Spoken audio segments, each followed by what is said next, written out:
His army descended like a storm from an alien land. His warriors possessed astounding skills the world had never seen.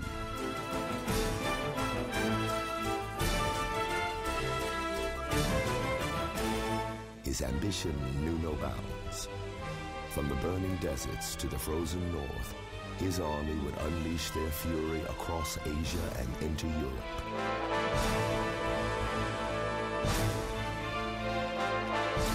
In his name, they would conquer the largest empire in history. His name was Genghis Khan. Genghis Khan would become a legend in his own lifetime. For his Mongol warriors, he would be a hero. To his adversaries, he would be the rider of the apocalypse.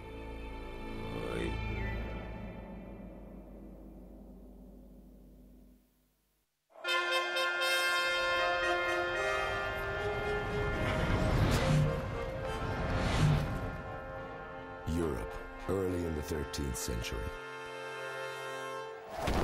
Knights are at the height of their power.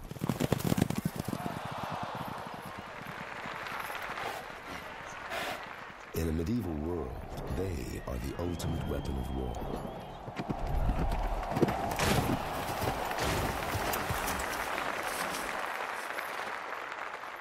Centuries of conflict have honed their skills. Skills they practice in tournaments across the continent.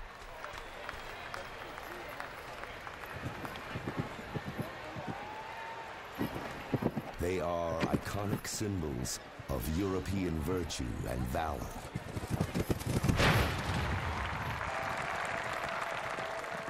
Many have come to think them invincible. But in fact, they are unprepared for the enemy they are soon to meet.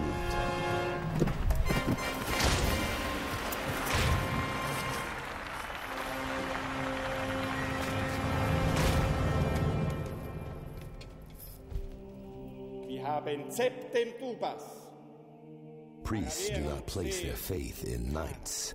They rail against an ungodly world and fear a force no army can stop.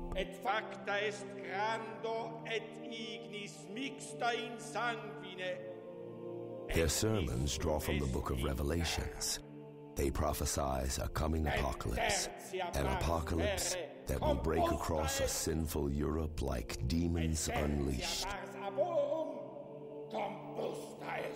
Breve Domine misericordiae tue opem exercitio nostro et superis claritate presta. On the 9th of April, 1241, their fears would come true. German and Polish knights, led by Henry II of Silesia, would face the army of the Mongols for the first time.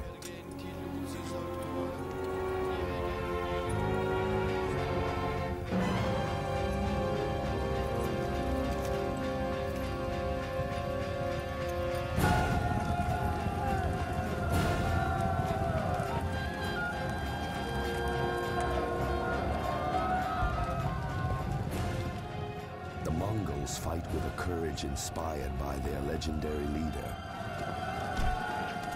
a man long dead, but whose fame lives on, a man named Genghis Khan.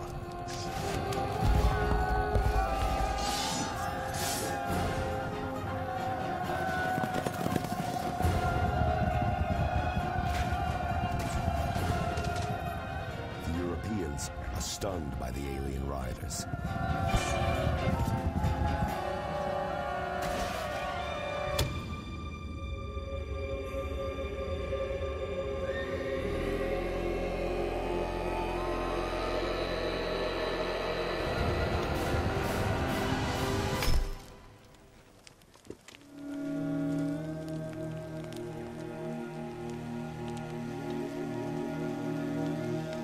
In the name of Genghis Khan, Mongol warriors had overrun much of the known world. But who was this man whose memory still inspired armies to march to the very gates of Europe.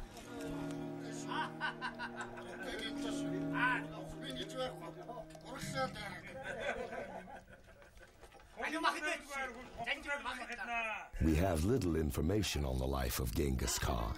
One important source is the secret history of the Mongols, which seems to have been started by his adopted son, Shih-Huruk, shortly after Genghis Khan's death. In the year of the rat, they came all together, the nobles of the right wing, the princes of the left wing, and the leaders of the thousands. Shih-Huruk records stories of ancient warriors, heroic deeds, and the life of Genghis Khan. He is a careful chronicler, yet the secret history is not a history book. It is an historical epic. Interestingly, an epic not just in praise of Genghis Khan, but one that also reveals the darker side of his extraordinary life.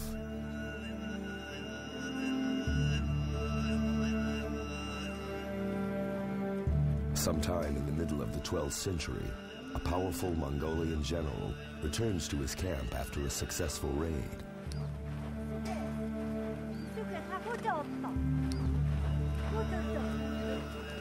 He is spurred by good news.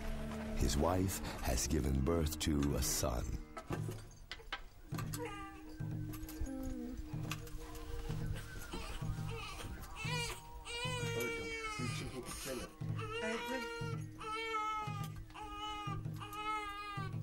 He cannot know that this small boy will one day rule the largest empire on earth and bear the title Genghis Khan. As he was born, he emerged clutching a blood clot the size of a knucklebone dice in his right hand. To this boy, they gave the name Temujin. The shaman interpret the blood clot as a divine sign. A sign Temujin will be a great warrior.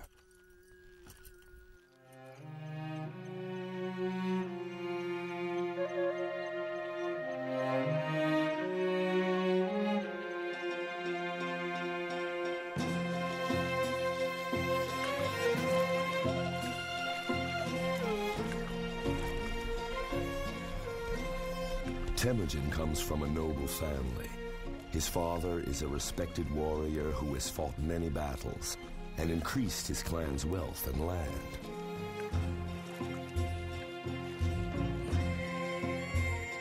Like all Mongol children, Temujin learns to ride and hunt at an early age, skills essential for survival in the vastness of Central Asia. Here, the law of the steppe rules supreme. The strong will take what they want, and the weak will plot their revenge.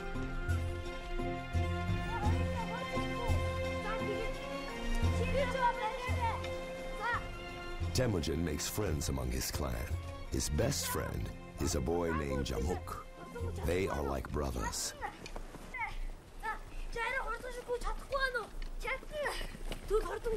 But the bond they share will one day come to haunt the future Khan.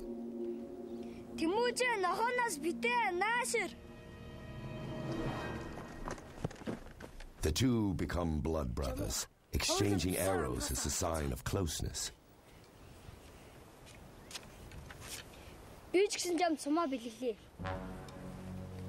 Neither knowing that they are destined to become bitter enemies.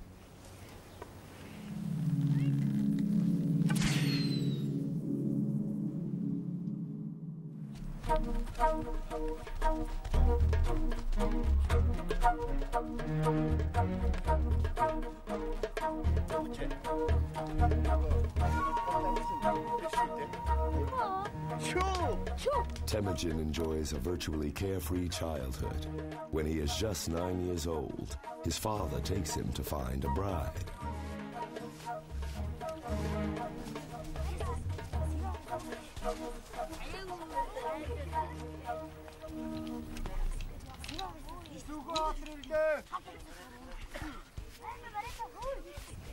In the camp of an allied tribe, they see a graceful girl, Borta.